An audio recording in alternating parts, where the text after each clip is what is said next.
As an RIA, can I use more than one custodian? That is today's question on the Transition to RIA video series. This is question number 17.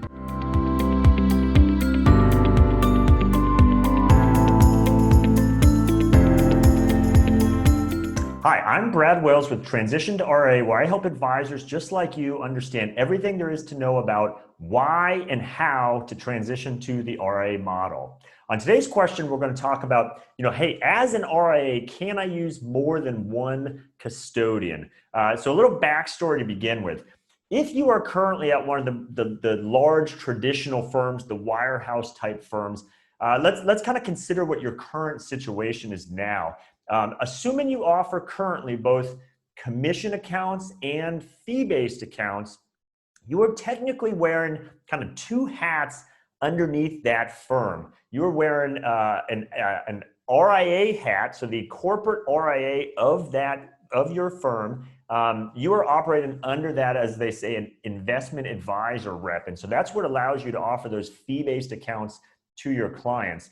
And then you're simultaneously, to the degree you also have a Series 7 with that firm, which most likely you do, and you can offer commission accounts, you're also wearing the hat of a registered rep of that same firm's broker dealer. So again, that firm has a RIA, often referred to as the corporate RIA, and a broker dealer. And you are, again, kind of wearing two hats underneath both of those. So let's think of on the RIA front on the first part. Just like any RIA, the RIA of your corporate firm has a custodian that holds the assets and clears the trades for the clients. Now, if you're at one of the large traditional, again, wirehouse type firms, that they own the custodian themselves. They are the custodian. So they are, as they say, self-clearing. So that's why you have your same name that is on your business card is on the client's statement, because again, the custodian is self-clearing, or the RIA is self-clearing, they're in-house. And then the broker dealer, again, same thing, basically self-clearing with their own custodian.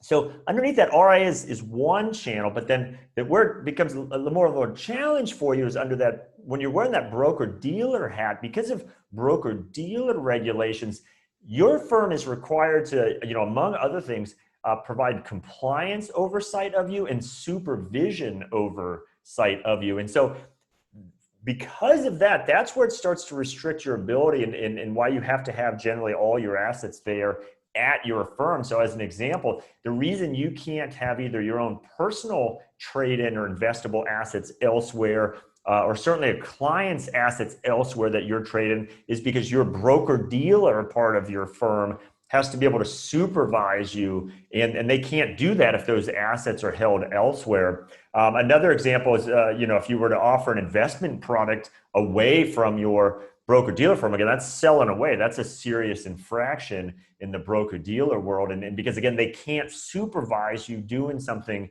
away from them.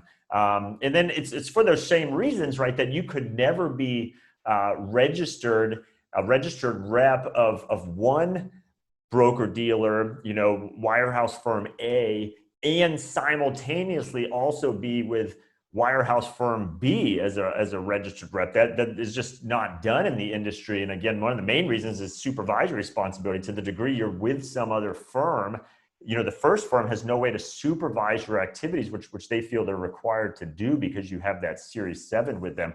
So the reason I set that up is you are basically single custodian now if you are with one of these firms. You just have a single option and a single place to open client accounts. But it's not the RIA that's forcing you to essentially do that. Now your firm's just management, right? They would not want you necessarily using assets elsewhere just for business purposes. But it really comes down to that broker dealer that's required from that supervision standpoint, that even if management wanted to somehow make this possible for you, it becomes more difficult because of the ability to supervise that. So you're essentially single custodian now.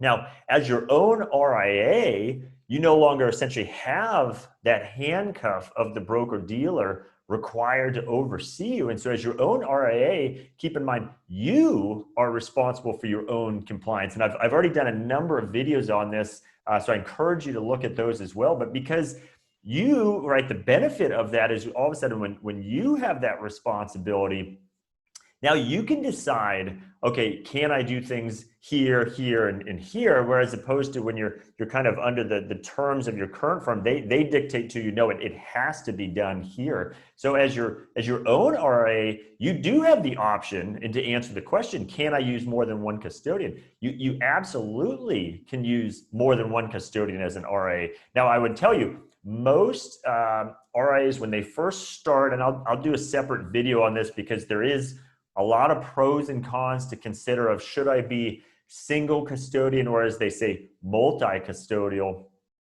Most RIAs, when they start, if you're breaking away from a traditional firm with one custodian, and then perhaps over time, I'll give some examples here, become multi-custodian as they move along. And like I said, I'll do a separate video because there are a bunch of nuances, but a couple high-level things just to point on here that as an RIA, again, you absolutely can be single custodian or single custodial, only use one custodian, and a lot of RIAs do only use one, or you can be multi-custodial, and there's no limit to what that is. And in theory, you wouldn't want to use too many because it becomes logistically unruly to try to manage that. But I've certainly seen plenty of RIAs that have two, maybe three is kind of fairly common.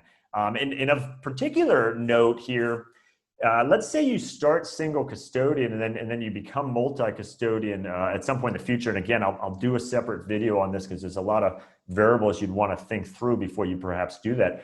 But keep in mind, you do not need to get the permission of your first custodian, sometimes referred to as your primary custodian. You do not need to get their permission to establish a relationship with another custodian. That not at all. And I used to work at a custodian, and so I can tell you that the only way a custodian even knows that you as an RA have a secondary or third custodial relationship is a couple ways. One, a custodian could just outright ask you, hey, are you using more than one custodian? And the reason they're asking that is not if you answer yes. Again, you don't need to hide anything, but if you answer yes, at a minimum, they're just going to want to try to win, as they say, your share of wallet. If you have 200 million with one custodian, they discover you have 300 million at another custodian, they might want to try to build upon the relationship with you to try to earn more of that business that you currently are doing elsewhere. So it's not unheard for them to ask, and by no means do you have to hide it from them at all. Because quite frankly, if either custodian doesn't ask you or you don't tell them, there are some other ways a custodian could just look this up. For instance, on your website, where your clients would go to maybe log into their accounts, you generally on a RA's website have links to the custodians, so a client could go there. And so if a custodian just looked and, I see you have the link to my custodian, and then you have a link to this other custodian, clearly you're multi-custodial at that point. And then usually in your ADV, it would list out who you're using as custodians as well. And so there is a disclosure requirement generally applied of, okay, we list it in there. But again, it's nothing you need to keep secret. The only thing is a custodian, just to the degree they know you have another custodian as well, just wants to earn more of your business. That's all there is to it. It's nothing you need to ask permission for. There's nothing you need to keep secret or anything along those lines.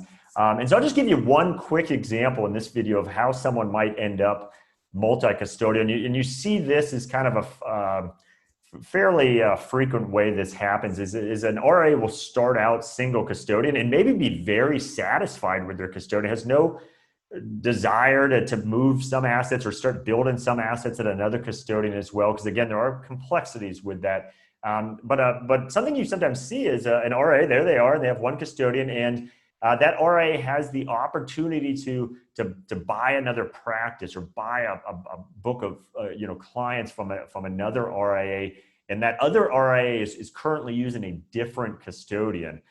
So the buyer RIA has the chance to, or the option to, okay, I'm going to acquire this practice and move all of those accounts to the primary custodian. But oftentimes they'll look at that and say, okay, yes, it will be more complexity for me to become multi-custodial and the logistics of that. But if I do that and I just leave those accounts where they are, perhaps the added complexity and logistics of that is just simpler or easier or better than trying to move the accounts over to the single custodian or the current single custodian. So that's just an example of a path where sometimes how an RIA goes from single to multi-custodial. And there's other reasons I'll get into again in that separate video, but that's just, I just, at least on this one, wanted to give you an example of that. And the main takeaways are pros and cons to being either single custodian or multi-custodian. So it's not a black and white easy decision. A lot of things you have to think through, but the beauty of it is, as your own RIA, you get to decide whether you want to be single custodian or multi-custodian. You have full flexibility on that. You do not need to seek anyone's permission. You do not need to hide it from anyone. Again, that is one of the benefits of the RIA space, is you have flexibility. And essentially, you know, we think of as a custodian, it's just one of your vendors. And if you're either not fully satisfied with your current vendor, or you just want to add depth to your resources of vendors that you use, is a reason you might, again, add more custodial options for your clients. So with that, like I said, my name is Brad Wales with Transition to RIA, where I help advisors just like you understand everything there is to know about why and how to transition to the RIA model. Today's question, perfect example of that.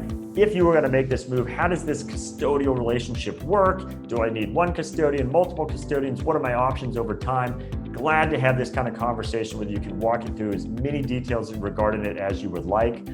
If you're not already there, head on over to transitiontoria.com. I have lots more videos you can look at. I have white papers. And then the easiest thing is right there at the top is a contact link. Just click on that. You can instantly and easily schedule a specific day and time that we can have a dialogue and begin this sort of conversation and really look at, okay, what is your current situation? What kind of firm are you at now? What kind of affiliation model are you at now?